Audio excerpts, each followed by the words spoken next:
Bienvenidos a este canal de sabiduría del corazón cósmico. Hoy leeremos del libro de Urantia, parte 1, el capítulo 2, la naturaleza de Dios. Puesto que el concepto más elevado que el hombre puede tener de Dios está contenido entre la idea y el ideal humano de una personalidad primordial e infinita, es permisible y puede resultar útil estudiar ciertas características de la naturaleza divina que constituyen el carácter de la deidad. La naturaleza de Dios puede comprenderse lo mejor por la revelación del Padre que Miguel de Nevadón desplegó en sus múltiples enseñanzas y en su extraordinaria vida mortal en la carne. El hombre también puede comprender mejor la naturaleza divina si se considera a sí mismo como un hijo de Dios y mira al Creador del paraíso como su verdadero Padre espiritual. La naturaleza de Dios puede estudiarse en una revelación de ideas supremas. El carácter divino puede considerarse como una representación de ideales excelsos, pero la más esclarecedora y espiritualmente edificante de todas las revelaciones de la naturaleza divina ha de hallarse en la comprensión de la vida religiosa de Jesús de Nazaret, tanto antes como después de que alcanzara plena conciencia de la divinidad. Si la vida encarnada de Miguel se toma como antecedente de la revelación de Dios al hombre, podemos intentar poner en símbolos verbales humanos ciertas ideas e ideales respecto a la naturaleza divina que acaso pueden contribuir a una mayor iluminación y unificación del concepto humano de la naturaleza y el carácter de la personalidad del Padre Universal. En todos nuestros esfuerzos por aumentar y espiritualizar el concepto humano de Dios, nos vemos grandemente impedidos por la limitada capacidad de la mente mortal. También estamos gravemente impedidos en la ejecución de nuestra tarea por las limitaciones del lenguaje y por la pobreza del material que se puede utilizar con fines de ilustración o comparación en nuestros esfuerzos para describir los valores divinos y presentar los significados espirituales a la mente finita y mortal del hombre.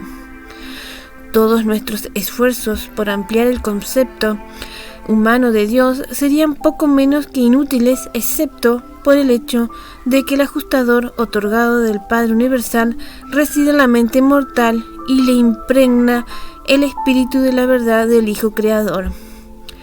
Dependiendo, por lo tanto, de la presencia de estos espíritus divinos en el corazón del hombre para que les asista en la ampliación del concepto de Dios. Emprendo con regocijo la ejecución de mi mandato en el sentido de intentar la descripción más amplia de la naturaleza de Dios para la mente del hombre. La infinidad de Dios. En cuanto al infinito, no podemos encontrarlo. No se conocen las huellas divinas. Su comprensión es infinita y su grandeza es inescrutable. La enseguidora luz de la presencia del Padre es tal que para sus criaturas bajas Él aparentemente mora en la espesa tiniebla. No solo son sus pensamientos y planes inescrutables, sino que Él hace innumerables cosas grandes y maravillosas. Dios es grande, no lo comprendemos ni puede contarse el número de sus años. ¿Habitará verdaderamente Dios en la tierra? Mirad, el cielo, el universo, y el cielo de los cielos, el universo de universos, no pueden contenerlo. Cuán inescrutables son sus juicios e indescifrables son sus caminos. ¿No hay sino un Dios, el Padre Infinito, quien también es un Creador fiel? El Creador divino es también el Ordenador universal, la fuente y destino de las almas. Él es el alma suprema, la mente primordial y el espíritu ilimitado de toda la creación. El gran controlador no comete errores. Él resplandece en majestad y gloria. Dios, el Creador, está completamente exento de temor y enemistad. Es inmortal, eterno, existente por sí mismo, divino y magnánimo. Cuán puro y hermoso, cuán profundo e insondable es el excelso antecesor de todas las cosas. El infinito es más excelente, por lo que Él se imparte a sí mismo a los hombres. Es el principio y el fin, el Padre de todo propósito bueno y perfecto. Con Dios todas las cosas son posibles. El Creador eterno es la causa de las causas. A pesar de la infinidad de las maravillosas manifestaciones de la personalidad eterna y universal del Padre, Él es ilimitadamente autoconsciente. De su infinidad y de su eternidad, del mismo modo conoce plenamente su perfección y su poder. Él es el único ser en el universo, además de sus divinos coordinados, que experimentan una perfecta, propia y completa evaluación de sí mismo. El Padre satisface constante e infatigablemente la necesidad de los diferenciales de demanda de Él. Según esta cambia de tiempo en tiempo, en varias sesiones de su universo maestro. El gran Dios se conoce y se comprende, es infinitamente autoconsciente de todos sus atributos primordiales de perfección. Dios no es un accidente cósmico ni un experimentador del universo. Los soberanos del universo pueden emprender aventuras, los padres de las constelaciones pueden hacer experimentos, los líderes del sistema pueden practicar, pero el Padre Universal ve el fin desde el principio y su plan divino y su propósito eterno realmente abarcan y comprenden todos los experimentos y todas las aventuras de todos sus subordinados en todos los mundos, sistemas y constelaciones de todos los universos de sus vastos dominios. Ninguna cosa es nueva para Dios y ningún acontecimiento cósmico le resulta una sorpresa. Él habita el círculo de la eternidad. Sus días no tienen principio ni fin. Para Dios no hay pasado ni presente, ni futuro. Todo el tiempo es presente en cualquier momento dado. Él es el grande y único Yo Soy. El Padre Universal es absolutamente y sin cualificaciones infinito en todos sus atributos. Y este hecho, en sí mismo y por sí mismo, le separa automáticamente de toda comunicación personal, directa con los seres materiales finitos y otras inteligencias creadas inferiores. Y todo esto requiere arreglos para establecer contacto y comunicación con sus múltiples criaturas, tales como han sido establecidos primero en las personalidades de los hijos de Dios paradisíacos, quienes, aunque perfectos en divinidad, también participan a menudo de la naturaleza de carne y hueso, mismas de las razas planetarias, haciéndose uno de vosotros y uno con vosotros. De este modo, por decirlo así, Dios se hace hombre, como ocurrió en la encarnación de Miguel, quien fue llamado indistintivamente Hijo de Dios e Hijo del Hombre. Y segundo, existen las personalidades del Espíritu Infinito, las varias órdenes de huestes seráficas y otras inteligencias celestiales que se acercan a los seres materiales de origen inferior y de tantos modos le ministran y sirven. Y tercero, existen los impersonales monitores misteriosos, los ajustadores del pensamiento, el don auténtico del gran Dios mismo, enviados para morar en seres como los humanos de Urantía. Enviados sin anuncio ni explicación, descienden de las alturas de la gloria en profunción interminable para favorecer y morar en las mentes humildes de esos mortales que poseen la capacidad de tener conciencia de Dios o la potencialidad para ello. De estos modos y de muchos otros, de maneras desconocidas para vosotros, que escapan completamente a la comprensión finita, el Padre Paradisíaco, voluntaria y amorosamente, condescendiente y de otras maneras modifica, diluye y atenúa su infinitud, a fin de poder acercarse a las mentes finitas de sus hijos criaturas. Así pues, mediante una serie de distribuciones de personalidad que son cada vez menos absolutas, el Padre Infinito consigue disfrutar de un contacto estrecho con las diversas inteligencias de los muchos dominios de su vasto universo. Todo esto ha hecho Él y aún hace y continuará haciendo por siempre, sin disminuir en lo más mínimo el hecho y la realidad de su infinidad, su eternidad y su primacía. Estas cosas son absolutamente verdad, pese a la dificultad de su comprensión, al misterio en que están envueltas o a la imposibilidad de ser plenamente comprendidas por criaturas tales como las que habitan en Urantía.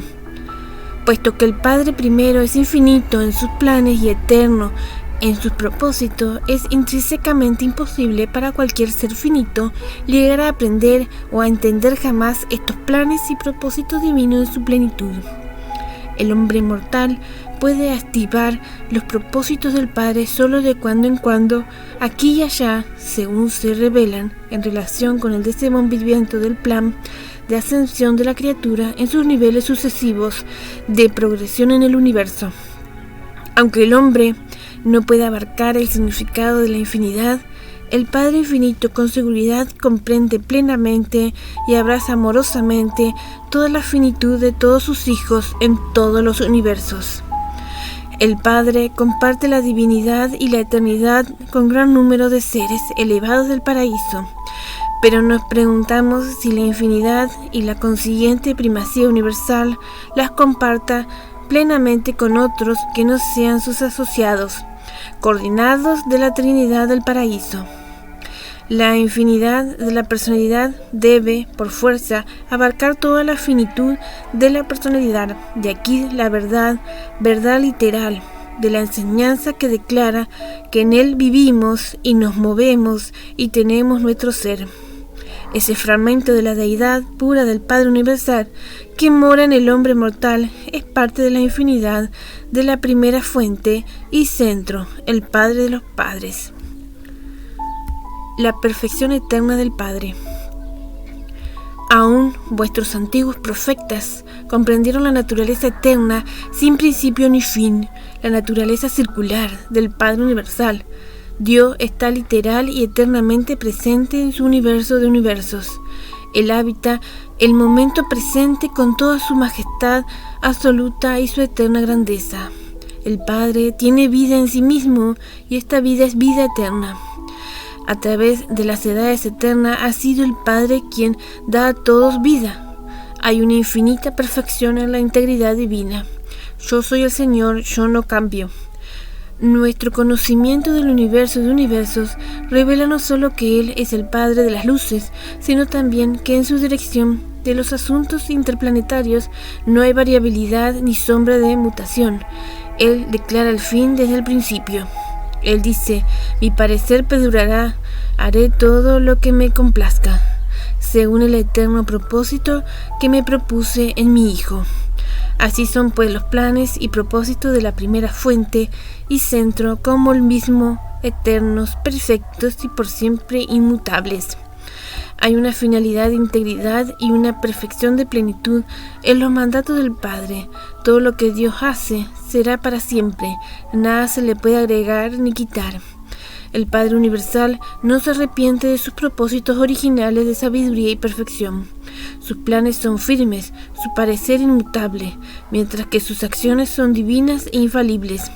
1000 años delante de sus ojos son como el día de ayer que pasó y como una de las vigilias de la noche. La perfección de la divinidad y la magnitud de la eternidad están por siempre más allá de la plena comprensión de la mente circunscrita del hombre mortal. Tal vez parezca que las reacciones de un Dios inmutable en la ejecución de su eterno designio varían de acuerdo con la actitud cambiante y las mentes volubles de sus inteligencias creadas. Es decir, que pueden variar aparente y superficialmente, pero debajo de la superficie y más allá de todas las manifestaciones externas, se mantiene presente el propósito inmutable, el plan sempiterno del Dios eterno. Allá en los universos, la perfección ha de ser necesariamente un término relativo, pero en el universo central y especialmente en el paraíso, la perfección no está diluida, en ciertas fases llega a ser absoluta. Las manifestaciones de la Trinidad varían la exposición de la perfección divina, pero no la atenúan.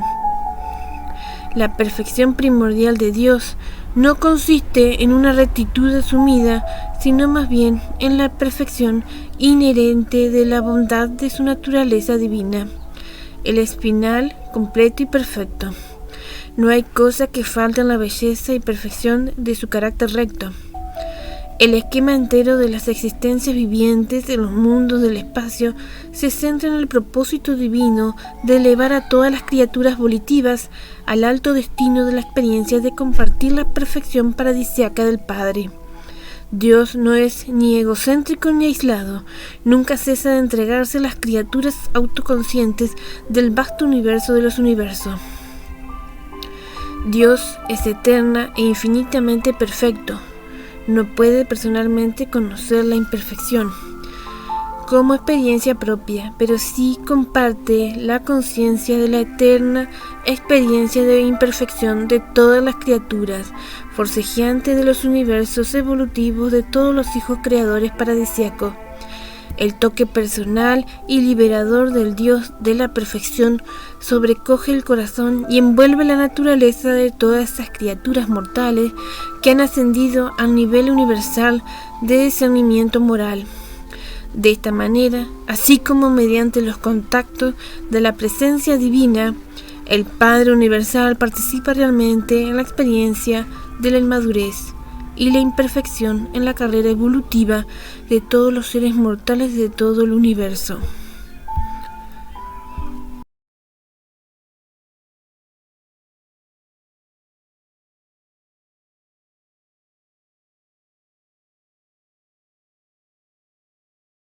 Las limitaciones humanas, el mal potencial, no son parte de la naturaleza divina, pero la experiencia mortal con el mal y todas las relaciones del hombre con ello son ciertamente una parte de la autorrealización en constante expansión que tiene Dios en los hijos del tiempo, criaturas de responsabilidad moral que han sido creadas y evolucionadas por cada hijo creador que sale del paraíso. La justicia y la rectitud. Dios es recto, por lo tanto es justo. El Señor es recto en todos sus caminos.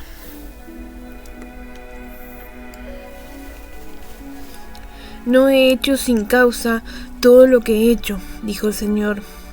Los juicios del Señor son totalmente verdaderos y justos. Las acciones y realizaciones de sus criaturas no pueden influir la justicia del Padre Universal, porque no hay iniquidad en el Señor nuestro Dios, ni favoritismo de personas, ni aceptación de ofrendas. Cuán fútil hacer apelaciones puribles a semejante Dios para modificar sus inmutables decretos de manera que podamos evitar las consecuencias justas de la operación de sus sabias leyes naturales y sus rectos mandatos espirituales. No os engañéis, no es posible mofarse de Dios, porque lo que el hombre siembra, eso también segará. Pero es verdad que aún al cosechar con justicia el fruto de las maldades, esta justicia divina siempre está temperada por la misericordia. La sabiduría infinita es el eterno árbitro que determina las proporciones de justicia y misericordia que se repartirán en cualquier circunstancia dada. El mayor castigo, en realidad, una inevitable consecuencia de la maldad y la rebelión deliberada contra el gobierno de Dios es la pérdida de la existencia como súbdito individual de ese gobierno. El resultado final del pecado a sabiendas es la aniquilación. En último análisis, tales individuos identificados con el pecado se destruyen a sí mismos al tornarse completamente irreales por su identificación con la iniquidad. Sin embargo, la desaparición de hecho de tales criaturas siempre se posterga hasta que se haya cumplido plenamente con los requisitos vigentes de la justicia en ese universo. La creación de la existencia suele decretarse durante la adjudicación dispensacional o de edad del reino o de los reinos. En los mundos tipo Urantía ocurre al final de una dispensación planetaria. La cesación de la existencia se puede decretar en tales casos por la acción coordinada de todos los tribunales de jurisdicción, desde el concilio planetario hasta los tribunales de juicio de los ancianos de los días. pasando por las cortes del Hijo Creador. El mandato de disolución se origina en los tribunales superiores del superuniverso después de una confirmación interrumpida del proceso que comenzó en la esfera de residencia del malhechor, y luego, cuando la sentencia de extinción ha sido confirmada en lo alto, la ejecución es llevada a cabo por la acción directa de esos jueces que residen y funcionan en los centros de gobierno del superuniverso. Cuando esta sentencia se confirma finalmente, el ser identificado con el pecado instantáneamente se vuelve como si no hubiera sido. No hay ninguna resurrección de este destino. Es perdurable y semipiterno. Los factores de identidad de la energía viviente se resuelven mediante las transformaciones del tiempo y las metamorfosis del espacio en los potenciales cósmicos de los cuales emergieron anteriormente. En cuanto a la personalidad del inicio, del Inuko, se la priva de un vehículo continuado de existencia vital debido al fracaso de la criatura de hacer esas elecciones y decisiones finales que le habrían asegurado la vida eterna. Cuando el abrazo continuado del pecado por la mente asociada culmina en la identificación completa del ser con la iniquidad, entonces en el momento de la cesación de la vida, en el momento de la disolución cósmica, esa personalidad aislada es absorbida en la superalma de la creación, haciéndose parte de la experiencia evolutiva del Ser Supremo. Nunca más aparece como personalidad, es como si su identidad nunca hubiera existido. En el caso de una personalidad que albergue a un ajustador, los valores espirituales experienciales sobreviven en la realidad del ajustador que sigue existiendo. En toda contienda en el universo entre niveles actuales de la realidad, la personalidad de nivel más elevado terminará por triunfar sobre la personalidad del nivel inferior. Este resultado inevitable de la controversia en el universo es inherente al hecho de que la divinidad de calidad iguala el grado de realidad o actualidad de cualquier criatura volitiva. El mal no diluido, el error completo, el pecado voluntario y la iniquidad sin mitigantes son intrínsecas y automáticamente suicidas. Tales actitudes de irrealidad cósmica pueden sobrevivir en el universo tan solo por la misericordia, tolerancia transitoria que se aplica hasta tanto se cumpla la acción de los mecanismos determinantes de justicia y aliadores de equidad de los tribunales pertinentes del universo. El gobierno de los hijos creadores en los universos locales es uno de creación y espiritualización. Estos hijos se dedican a la ejecución efectiva del plan del paraíso de progresiva ascensión de los mortales, a la rehabilitación de los rebeldes y pensadores cerrados, pero cuando tales esfuerzos amorosos son final y definitivamente rechazados, el decreto final de disolución lo ejecutan las fuerzas que actúan bajo la jurisdicción de los ancianos de los días. La misericordia divina.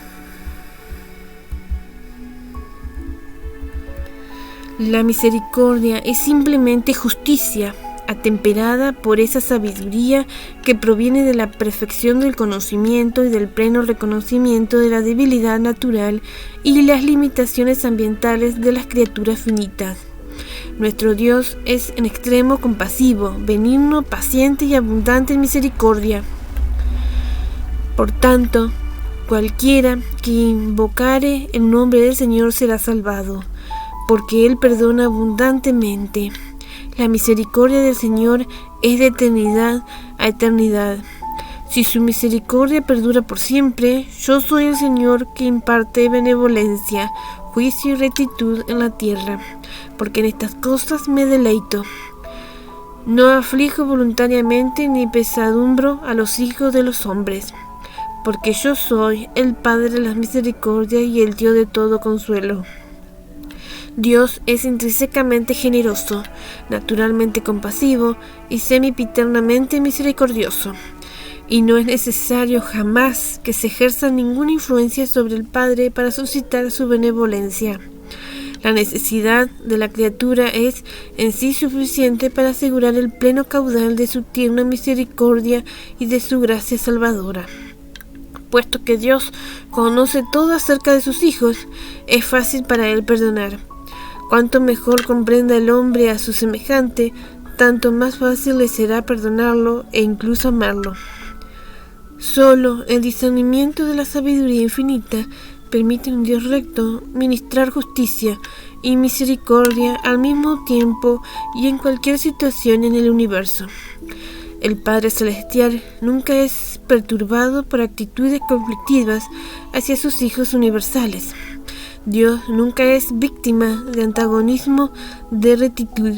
La omnisciencia de Dios dirige infaliblemente su libre voluntad en la elección de esa conducta universal que satisfaga perfecta, simultánea, igualmente las demandas de todos sus atributos divinos y las cualidades infinitas de su naturaleza eterna.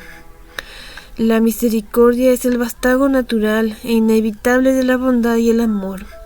La naturaleza bondadosa de un padre amante no podría de ningún modo rehusar el prudente ministerio de la misericordia a cada miembro de cada grupo de sus hijos universales. La justicia eterna y la divina misericordia juntas constituyen lo que en la experiencia humana se llamaría equidad. La misericordia divina presenta una técnica equitativa de ajuste entre los niveles universales de perfección e imperfección.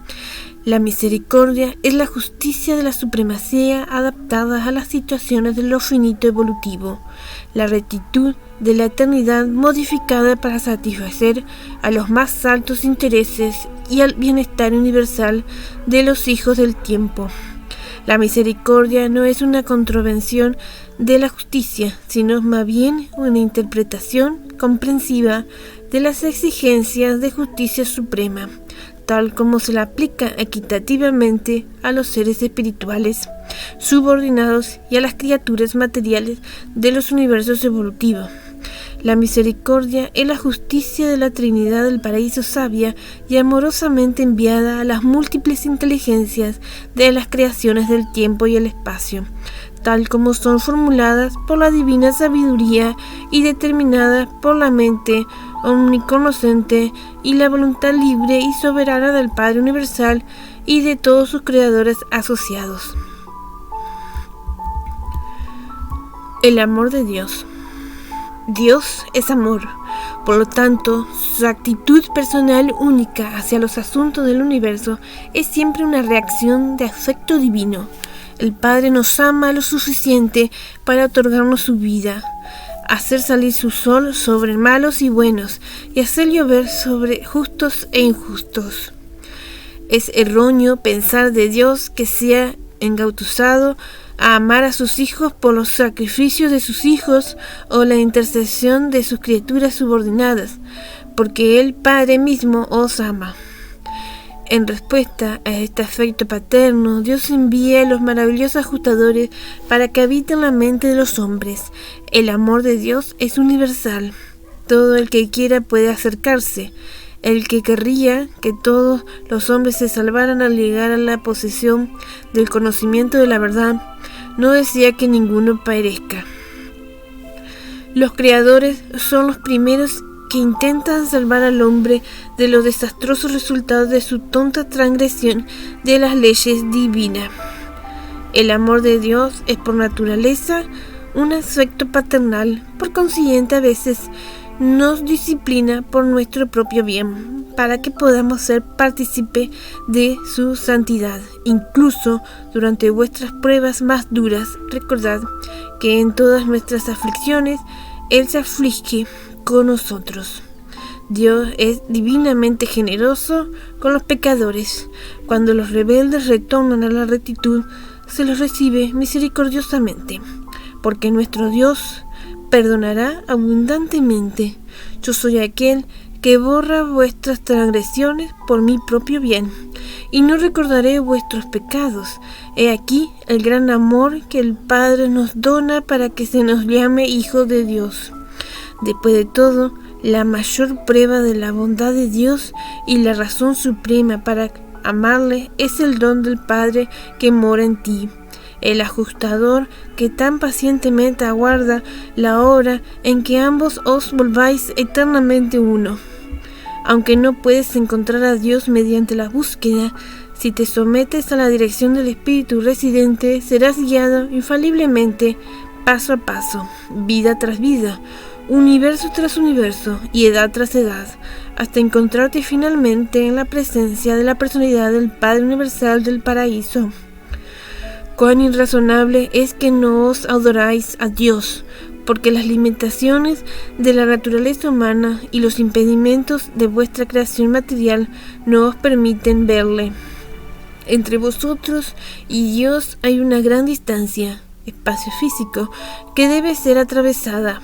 También hay una enorme diferencia espiritual que salvar, pero a pesar de todo lo que física y espiritualmente os separa de la presencia personal y paradisíaca de Dios, deteneos y ponderad el hecho solemne de que Dios vive dentro de vosotros, que Él a su manera ya ha salvado tal diferencia.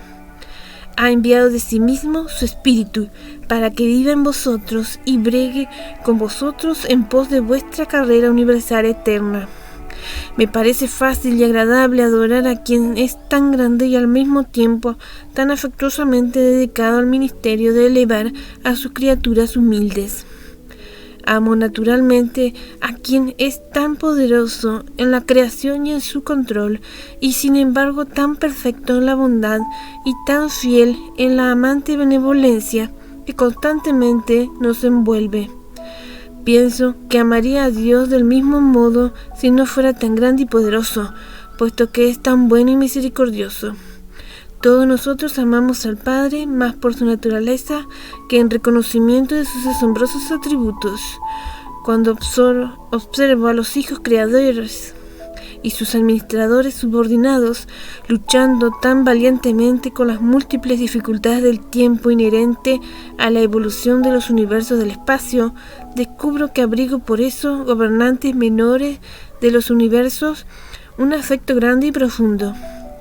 Después de todo, pienso que todos nosotros, incluso los mortales de los dominios locales, amamos al Padre Universal y a todos los demás seres, divinos o humanos, porque dice mismo que estas personalidades nos aman sinceramente. La experiencia de amar es una buena parte, una respuesta directa a la experiencia de ser amado. Sabiendo que Dios me ama, debo seguir amándole por sobre todas las cosas, aunque Él se despojara de todos sus atributos de supremacía, ultimidad y absolutez. El amor del Padre está con nosotros ahora y a través del círculo sin fin de las edades eternas. Al ponderar sobre la naturaleza amante de Dios, solo hay una reacción razonable y natural de la personalidad: amar cada vez más a vuestro Hacedor, otorgar a Dios un afecto análogo al de un niño para con su padre terrenal, porque como un padre, un verdadero padre, un padre sincero ama a sus hijos, así ama el Padre Universal y por siempre procura el bienestar de sus hijos e hijas creados. Pero el amor de Dios es un afecto paterno inteligente y previsor. El amor divino funciona en asociación unificada con la divina sabiduría y con todas las otras características infinitas de la naturaleza perfecta del Padre Universal. Dios es amor, pero el amor no es Dios. La mayor manifestación del amor divino para con los seres mortales es la dávida de los ajustadores del pensamiento, pero vuestra mayor revelación del amor del Padre se ve en la vida de otorgamiento de su Hijo Miguel, que vivió en la tierra el ideal de la vida espiritual. Es el ajustador residente quien individualiza el amor de Dios para cada alma humana. A veces Casi me angustia verme obligado a describir el afecto divino del Padre Celestial por sus hijos universales mediante el empleo del símbolo verbal humano amor. Este término, si bien connota el concepto más elevado de las relaciones mortales de respeto y devoción del hombre, frecuentemente define tantas relaciones humanas completamente innobles e inmerecedoras de ser expresadas por una palabra que se usa también para indicar el afecto incomparable del Dios viviente por sus criaturas universales.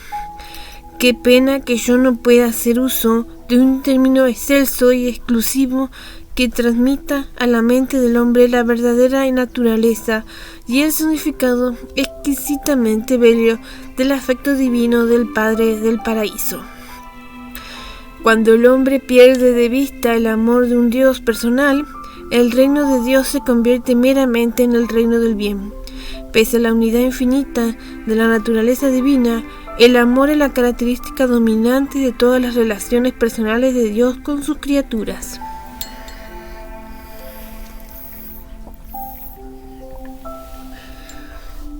La bondad de Dios. En el universo físico podemos ver la belleza divina. En el mundo intelectual podemos discernir la verdad eterna, pero la bondad de Dios se encuentra solamente en el mundo espiritual de la experiencia religiosa personal. En su verdadera esencia, la religión es fe y confianza en la bondad de Dios. Dios podría ser grande y absoluto, e incluso inteligente y personal de algún modo. En la filosofía, pero en religión, Dios debe ser también moral, debe ser bueno. El hombre podría temer a un Dios grande, pero solo en un Dios bueno puede confiar, y solo a un Dios bueno puede amar. La bondad de Dios es parte de la personalidad de Dios, y su plena revelación aparece tan solo en la experiencia religiosa personal de los hijos creyentes de Dios. La religión implica que el supermundo de la naturaleza espiritual conoce las necesidades fundamentales del mundo humano y responde a ellas. La religión evolutiva puede llegar a ser ética, pero solo la religión revelada puede hacerse verdadera y espiritualmente moral. El antiguo concepto de que Dios es una deidad dominada por una moralidad augusta fue elevado por Jesús a ese nivel afectuoso y conmovedor de íntima moralidad familiar de la relación padre-hijo, de la cual no hay ninguna más tierna y bella en toda experiencia mortal. La abundancia de la bondad de Dios conduce al hombre descarriado al arrepentimiento. Toda buena dávida y toda dávida perfecta baja del Padre de las luces.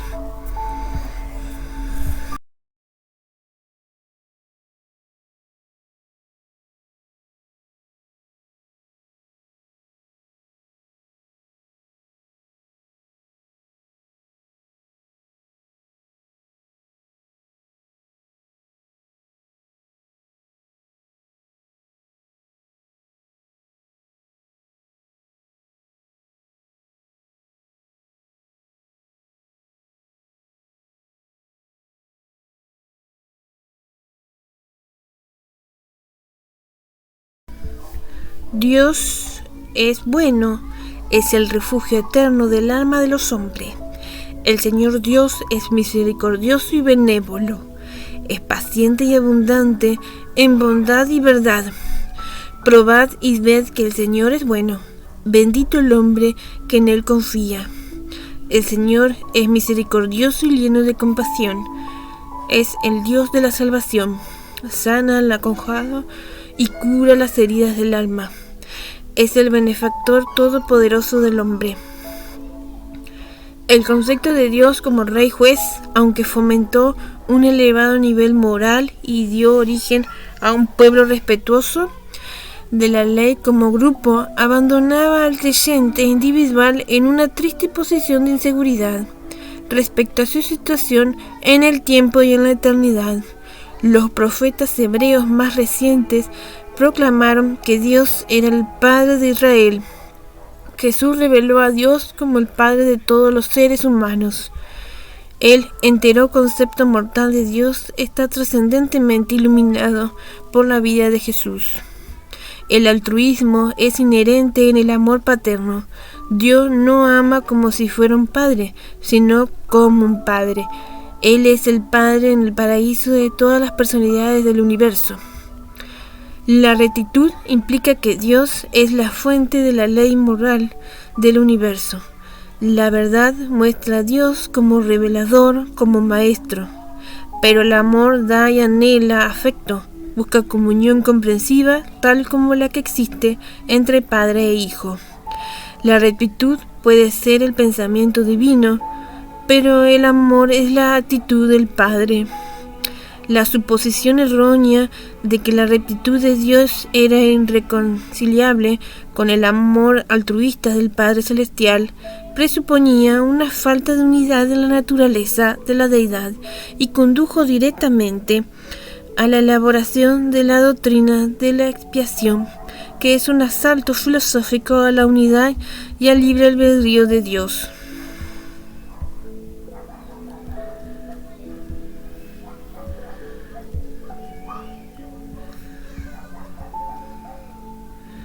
El amoroso Padre Celestial, cuyo espíritu mora en sus hijos de la tierra, no es una personalidad dividida, una de justicia y otra de misericordia, ni tampoco se necesita de un mediador para asegurar el factor del Padre o su perdón. La rectitud divina no está dominada por una estricta justicia retributiva. Dios, el Padre, trasciende a Dios el juez. Dios no se vuelve nunca iracundo, vengativo ni airado. Es verdad que la prudencia refrena a menudo su amor, así como la justicia condiciona su misericordia rechazada. Su amor por la rectitud no puede evitar manifestarse por igual como odio por el pecado. El Padre no es una personalidad contradictoria. La unidad divina es perfecta. En la Trinidad del Paraíso existe unidad absoluta, pese a las eternas identidades de los coordinados de Dios. Dios ama al pecador y odia el pecado. Esta declaración es filosóficamente cierta, pero Dios es una personalidad trascendente y las personas tan solo pueden amar y odiar a otras personas. El pecado no es una persona. Dios ama al pecador porque es una realidad de personalidad potencialmente eterna, mientras que hacia el pecado Dios no asume ninguna actitud personal, porque el pecado no es una realidad espiritual, no es personal. Por lo tanto, solo la justicia de Dios toma conocimiento de su existencia. El amor de Dios salva al pecador, la ley de Dios destruye el pecado. Esta actitud de la naturaleza divina aparentemente cambiaría si el pecador se identificara final y plenamente con el pecado, así como esta misma mente mortal puede identificarse plenamente con el ajustador espiritual residente. Ese mortal identificado con el pecado se volvería entonces completamente carente de espiritualidad en su naturaleza y por tanto personalmente irreal, y experimentaría eventual extinción del ser. La irrealidad, incluso el hecho de que la naturaleza de las criaturas es incompleta, no puede existir eternamente en un universo progresivamente real y crecientemente espiritual.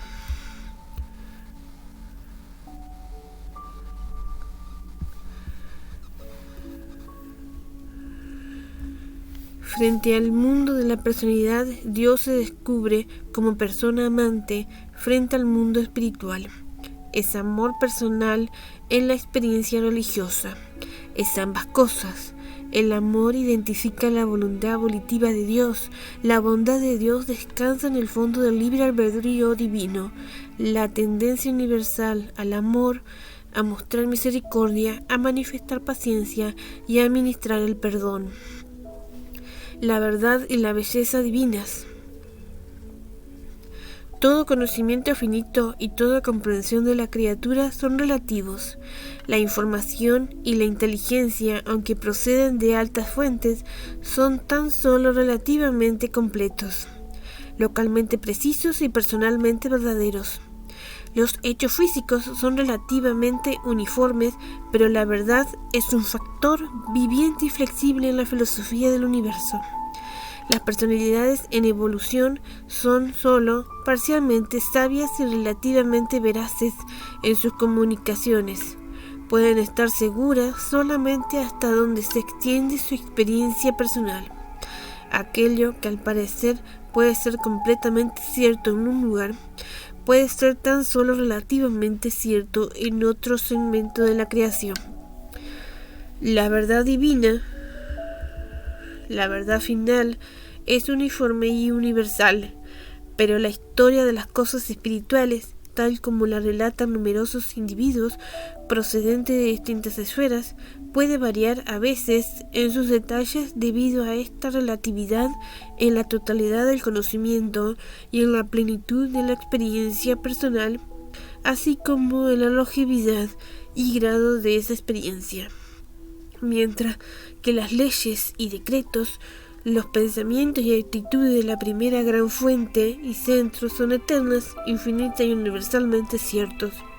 Al mismo tiempo, sus centros son eternas, infinitas y universalmente ciertos. Al mismo tiempo, su aplicación y ajuste en cada universo, sistema, mundo e inteligencia creada están de acuerdo con los planes y técnicas de los hijos creadores, según funcionan en sus respectivos universos, así como también están en armonía con los planes y procedimientos locales del Espíritu Infinito y de todas las demás personalidades celestiales asociadas.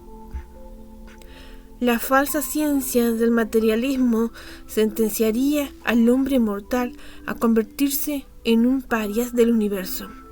Ese conocimiento parcial es potencialmente malo. Es conocimiento compuesto del bien y del mal. La verdad es bella porque es pletórica y simétrica. Cuando el hombre busca la verdad, aspira a la realidad divina. Los filósofos cometen su más grave error cuando son llevados en la falacia de la abstracción, a la práctica de enfocar la atención sobre un aspecto de la realidad y luego declarar que tal aspecto aislado es la verdad total. El filósofo sabio buscará siempre el diseño creador que está detrás de todos los fenómenos universales y que le es preexistente. El pensamiento creador precede invariablemente a la acción creadora. La autoconciencia intelectual puede descubrir la belleza de la verdad, su calidad espiritual, no solo la consistencia filosófica de su concepto, sino más certera y seguramente por la respuesta infalible del espíritu de la verdad siempre presente. La felicidad resulta del reconocimiento de la verdad porque puede ser actuada, puede ser vivida. El desencanto y la pena se producen por el error porque, no siendo este una realidad, no se puede lograr en la experiencia. La verdad divina se conoce mejor por su sabor espiritual. La eterna búsqueda es de unificación, de coherencia divina. El vasto universo físico se hace coherente en la isla del paraíso. El universo intelectual se hace coherente en el Dios de la mente. El actor conjunto, el universo espiritual, es coherente en la personalidad del Hijo Eterno, pero el mortal aislado en el tiempo y el espacio se hace coherente con Dios el Padre mediante la relación directa entre el ajustador del pensamiento residente y el Padre universal. El ajustador del hombre es un fragmento de Dios y procura semipeternamente la unificación divina. Es coherente con la deidad paradisíaca de la primera fuente y centro de Enelia. El discernimiento de la belleza suprema es el descubrimiento e integración de la realidad. El discernimiento de la bondad divina en la verdad eterna, que es la belleza última.